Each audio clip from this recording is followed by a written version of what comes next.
Hey guys, welcome back to another video on the Project Return online classroom. This is Miss Madison, and today we're going to be making our own watercolor inspired pieces of works, but only using a gallon-sized bag. We've been using those a lot lately, marker and water. We're not even going to be needing watercolor for this.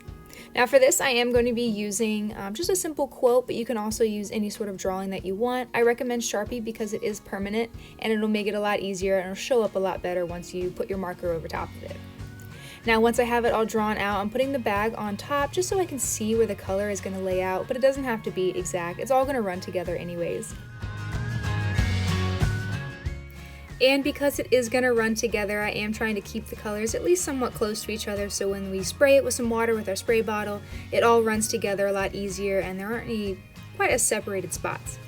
Now when I put my water on, I'm going to use one spot that's going to be a little bit heavier with water and one spot that's not, because I want you guys to see the difference that you can create using and just controlling the amount of water that you have.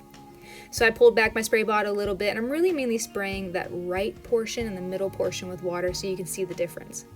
Flipping it over, I am going to press it all out, kind of like how we did when we did acrylic painting with bags. And I'm just rubbing the water through in certain areas and trying to make sure that I can get it as even as I can. Now, like I said, that left part does have less water, so we are going to see some of that texture come through.